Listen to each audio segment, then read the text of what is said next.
Oke Tot, balik lagi bersama Lutot di sini. Maaf jarang upload kemarin-kemarin karena ada beberapa pekerjaan kampus dan lain-lain lainnya. Ya gitulah Tot, harus manage waktu nih. Oke, tanpa basi-basi di sini Alur Tot akan melakukan time skip karena sudah banyak episode terbaru yang sudah diupload oleh channel lain. Dan akan ada transisi perpindahan ya. Besok-besok kita akan menggunakan chapter agar lebih mudah nih nantinya Tot. Satu chapter biasanya terdiri dari beberapa episode. Minton juga yakin jika kalian telah menonton episode sebelum ini. Ya, you know lah, dari Raja Asura yang telah berhasil memenangkan pertarungannya dengan 3 Raja Asura lainnya, sampai dia memanggal ketiga kepala raja tersebut. Mantap sekali ya Tot, Raja Gila ini. Adegan cukup dramatis ketika Raja Gila kehilangan kesadaran dan hendak mengamuk di Istana Langit. Waduh, sudah gila tambah gila. Hingga akhirnya semua pun datang dan menyadarkan ayahnya yaitu Raja Asura. Sampai akhirnya warga seluruh Asura mengakui Raja Gila adalah pemimpin seluruh klan Asura. Dan Raja Asura pun kembali pulang ke rumah Tot. Oke Tot, itu singkatnya. Kembali ke pembahasan awal di episode ini. Berawal dari Tang Sanzang yang berada di kerajaan Duyung, Sangai Hitam.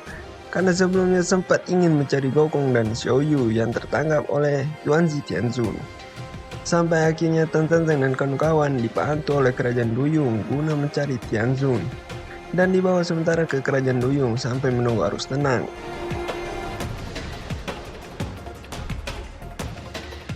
Namun apa yang dilakukan Tan Sanzang di sini? Tan Sanzang ini nampaknya sedang bersenang-senang dengan duyung lain di situ. Nakal ya biksu ini Tot. Sampai akhirnya kerajaan Duyung diserang oleh siluman hiu ini. Ya, namanya Biksi. Bisa baca sendiri lah ya. Dan tentu saja mereka kaget. Mereka tidak bisa banyak bergerak karena di dalam air Tot. Tan Sanzang dulu pun pernah bertemu dengan si Biksi ini. Namun Tan Sanzang melepaskannya karena dia si Biksi akan berubah menjadi baik. Dia pun mengatakan jangan salah. Kamu pikir kamu siapa? Kamu telah melakukan kesalahan Tan Sanzang. Saya tidak pernah berhenti untuk menyerahkan kerajaan ini. Jadi ceritanya ketika di negeri Putri Duyung itu terdapat banyak jenis duyung. Ras duyung yang paling lemah mungkin akan diabaikan. Apalagi ketika mereka telah selesai melakukan pembiakan. Penampilan mereka akan menjadi lebih buruk. Tapi dia sebagai Putri Duyung, dia tidak menerima nasib. Lebih memilih untuk menjadi siluman Biksi yang seperti sekarang ini ya Tot. 3 Peri Duyung yang lain pun akhirnya datang. Mereka mengatakan dulu kamu telah dikalahkan dan Ratu telah mengusirmu. Kenapa kamu kembali lagi? Biksi pun membalas, negeri ini adalah asalku. Kenapa aku tidak boleh di sini? Memang dulu dia hanya mengandalkan monster laut, tapi sekarang dia membawa pasukan yang baru. Ya sudah tahulah ya, dewa bayangan gelap. Para peri duyung di situ pun kaget karena mereka merasakan aura jahat yang sangat kuat. Dan Tantang pun kaget karena dengan aura saja sudah bisa mengenali bahwa mereka itu adalah Sitian dan dewa bayangan gelap. Saya sudah lama mendengar peri aneh di jalur monster. Akhirnya saya bisa melihat dengan mata kepala saya sendiri. Sangat menarik, ungkap Sitian. Sitian pun mengatakan jika dia kehilangan barang berharga yang dia punya karena dicuri. Saya yakin kalian peri duyung pasti tahu itu. Ikan kecil di sini pun kaget karena bagaimana bisa Biksi membawa orang seperti ini datang ke istana peri duyung. Memangnya apa yang tidak bisa? Sekarang saya bekerja sama dengan mereka, ungkap Biksi. Sebenarnya Kaisar ini tidak ingin ikut campur antara urusan Istana Duyung dengan Biksi. Tetapi karena Istana Peri Duyung mencoba melindungi para pencuri, maksudnya Tan Sanzang ya, kawan-kawan.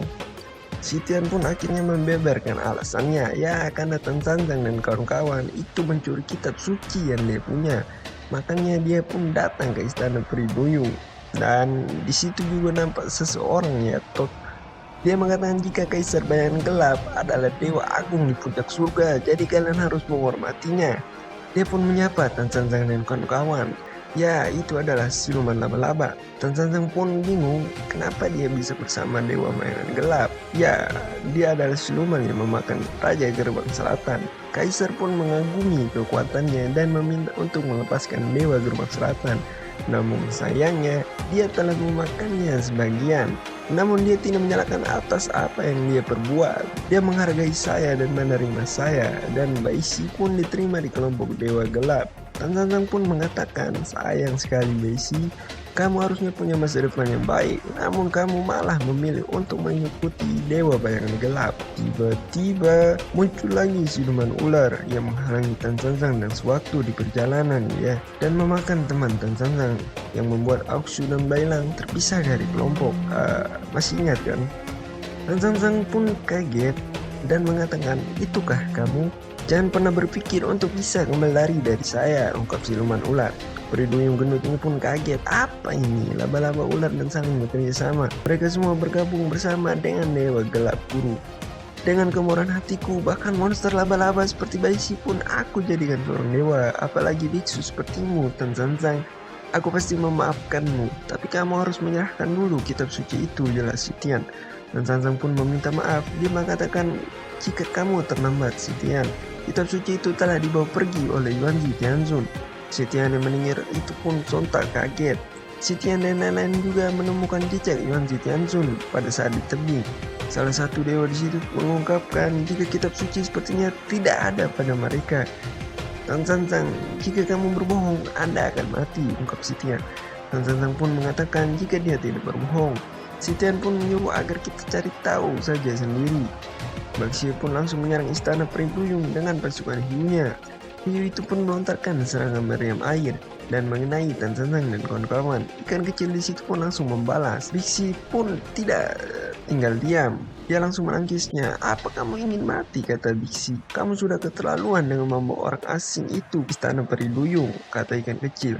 Dewa Bayangan Gelap situ pun langsung menyerang dan jangan biarkan Dewa Bayangan Gelap itu masuk istana, ungkap Peri Duyung di situ. Tan San pun lari bersembunyi. Disusul dengan Bajie juga. Bajie mengatakan, kau punya rencana yang sama ternyata. Bajie pun bertanya, Dewa Bayangan Gelap ini nampaknya sangat kuat. Apakah bisa Peri Duyung itu mengalahkan mereka? Tan San pun bilang, jangan salah, mereka juga sangat kuat. Peri Duyung pun cukup heran karena tidak percaya mereka dapat memojokkan walaupun di dalam air. Dan satu pukulan pun mengenai. Sayangnya Tan San dan kawan-kawan tidak bisa ikut dalam pertarungan ini karena mereka di dalam air, jadi mereka bersembunyi. Tan San heran karena Bailangnya ikut membantu dan menyerang siluman hiu itu. Siluman hiu itu pun heran karena Bailang yang bergerak dengan cepat, karena dulunya dia terbiasa untuk menangkap ikan di bawah air. Dan San pun bingung karena peningkatan jumlah kekuatan yang dimiliki oleh Bailang karena memakan hiu. Tiba-tiba sesuatu yang sangat besar pun muncul dari dalam tanah, beraninya membuat kekacauan di negeri Peri Duyung. Ratu pun kaget karena Bixi lah yang membawa Dewa Bayangan Kotor ini untuk menyerang ke sini. Kau benar-benar mengecewakan saya, kata Ratu Safir. Bixi dan yang lain pun terkejut karena ukuran ratu yang sangat besar. Dan Tan San pun berkata, saya bahkan belum pernah melihat dia melakukan transformasi seperti ini. Bahkan Sitian pun terkejut dengan aura iblis ini. Baca aja lah sendiri ya. Siluman ular pun begitu, dan Dewa-Dewa Bayangan Gelap pun mengatakan iblis level seperti ini tidak akan mudah untuk dihadapi, apalagi berada dalam air. Di sini terjadi perdebatan kecil karena Bixi tujuannya ingin mengalahkan ratu, karena aturan yang dia buat itu membuat Peri Duyung dengan ras seperti dia diperlakukan dengan kejam. Ratu Safir pun membalas jika dia melakukan ini untuk melindunginya. Bixi pun marah dengan mengatakan jangan membalikan sebab akibat, aku ditindas olehmu. Ratu pun mengatakan bahwa perubahan fisik yang kamu alami telah mempengaruhi jalan pikirannya. Tidak ada cara lain selain menghancurkanmu, ungkap Ratu Safir. Ratu pun mengeluarkan permata cahaya biru yang membuat Kaisar bahkan tidak bisa bebas melakukan sesuatu. Kanan aura yang luar biasa, kata Sitian. Dan siluman-siluman di situ pun juga tidak bisa bergerak karena airnya yang mengental. Dan Napa Ratu memakan beberapa siluman di situ, kata Bajie. Dan Bixi pun mengatakan kekuatan permata ratu terlalu kuat. Bahkan dewa di situ kaget karena ratu bisa memanipulasi aliran air. Kemampuan yang begitu kuat, ungkap dewa. Siluman laba-laba ini pun meyakinkan Sitian bahwa kita bisa mengambil keuntungan di darat. Suatu keputusan yang salah jika kita berhadapan langsung dengan monster besar ini di sini. Mengapa kita tidak bisa membiarkan mereka pergi? Sepertinya kitab suci juga tidak ada pada mereka, jelas siluman abal-abal.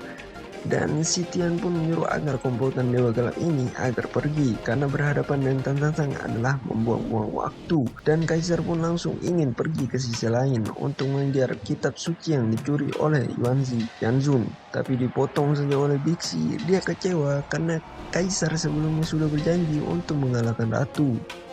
Kaisar pun mengatakan bahwa apa yang dia janjikan akan menjadi kenyataan. Hanya saja jangan terburu-buru. Dan Bixi pun mengerahkan pasukan hiu untuk segera pergi. Sampai jumpa kembali ikan kecil, kata Bixi. Dan si Tian pun segera pergi. Namun sebelum dia pergi, dia menyuruh agar dewa bumi gelap untuk memberikan hadiah pada mereka. Dewa pun mengiyakan itu dan terima hadiah ini peri duyung. Mereka meracuni dasar laut ternyata ya Tot, dewa gelap ini. Bersenang-senanglah, kata si Tian, selamat tinggal. Begitupun dengan siluman ular, dan karena efek racun yang ditinggalkan membuat beberapa karang mati. Karena karang sangat rentan dan sensitif, mereka akan segera mati jika bersentuhan dengan racun itu. Beberapa peri duyung pun kesal karena terumbu karang akan memakan waktu lama selama lebih dari 10 tahun untuk tumbuh kembali. Ratu kemudian memanggil Tan San Sang karena dewa gelap ini kesini untuk mencari Anda. Namun rumah kami yang menjadi sasarannya. Tan San Sang pun membalas, kejahatan ini sudah ada dan tidak akan hilang jika ratu berpura-pura tidak melihatnya. Bagaimanapun mereka akan menemukan kita. Bagaimana bisa Anda menyalahkan orang-orang yang berperang melawan kejahatan? Dan ikan kecil ini meminta izin pada ratu agar ikut bergabung bersama Tan San Sang dan kawan-kawan. Peri yang lain pun kaget. Kenapa kamu, kata ratu, sebagai penjaga pantai saya juga ingin membantu mereka ke sisi lain. Ratu pun mengiyakan karena mereka tidak bisa berdiam diri karena istana laut yang dihancurkan oleh mereka. Ratu pun kembali mengingatkan, jika kamu meninggalkan perairan, kemampuanmu akan sangat berkurang, itu bahaya. Tapi ikan kecil ini telah membuat tekad dan ratu pun mengiyakan karena itu adalah keputusannya sendiri. Apapun yang terjadi, kembalilah dengan selamat, kata ratu. Ratu pun kembali beristirahat dan menyuruh duyung lain agar bekerja sama untuk membersihkan racun agar tidak menyebar. Kemudian mereka kembali berleha-leha. Sementara putri duyung yang lain sibuk membersihkan racun yang mencemari terumbu karang.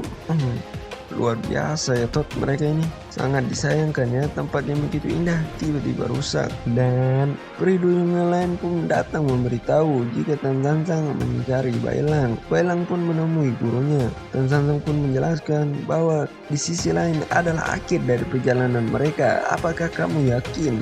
Kata Tan San Sang. Bailang pun menjawab jika dia akan berusaha sekuat tenaga. Tan San Sang pun ingin melihat seberapa besar kekuatan Bailang saat ini. Kali ini tidak dengan burung itu, tapi Bailang akan berhadapan langsung dengan Tan San Sang. Lakukan yang terbaik, kata Tan San Sang. Kita sebut saja si Tot lah, panjangan cuy namanya. Bailang pun tersentuh karena jika si Tot melakukan ini artinya dia serius. Dia sudah mengakui kekuatan Bailang. Bailang pun terharu dan pertarungan pun terjadi. Baru Bailang membuka jurus cakar serigala, si Tot sudah menonjokkannya di muka. Si Tot pun bilang bahwa Bailang masih terlalu lemah. Si Tot menegaskan Bailang agar menggunakan seluruh kemampuannya karena si Tot ini tahu jika Bailang menekan kekuatan yang ada dalam dirinya. Ada aura kuat di dalam dirimu, lepaskanlah. Bailang yang mendengar itu pun tidak mengerti. Peri duyung melihat si Tot dan Bailang bertarung datang memberitahu peri lainnya agar segera melihat. Terlalu lemah, kata si Tot. Dan mereka pun datang menonton. Jangan kejam, kata peri duyung di situ. Dan Baji pun mengatakan apakah gurunya ini sedang bad mood. Tan San Sang juga nampaknya kecewa karena kekuatan Bailang tidak seperti apa yang diharapkan. Kamu bahkan tidak bisa melewati level saya, tapi kenapa berisik sekali tentang Yuanzi Tianzun? Si Tot pun menyuruh Bailang agar tetap tinggal dan tidak pergi ke sisi lain, karena orang sepertimu tidak akan memiliki peluang untuk menang. Tidak, kata Bailang, dia akan tetap ikut untuk menyelamatkan Xiaoyu. Dan Bailang pun mencoba berdiri dan mengingatkan bahwa ada Kak So yang selalu melindungi. Dan ada kekuatan alien ini yang membuka pikiran saya. Dan ada Yu juga yang telah dia makan separuhnya untuk memperkuat kekuatannya. Tiba-tiba Bailang pun kemudian sedikit demi sedikit kehilangan kesadaran. Dan langsung hajar gurunya Tan Sansan. Si Tot pun terkejut karena Bailang lebih kuat dari apa yang ia kira. Dan skin berpindah pada awal mereka bertemu. Sekarang sampai pada saat dimana saya merasa takut jika Bailang memiliki bakat yang tidak bisa dilihat oleh orang lain. Dan Tan Sansan ingin mengajarinya selama beberapa tahun lagi jika ada kesempatan. Dan alur cerita bersama di sini nantikan di episode berikutnya ya.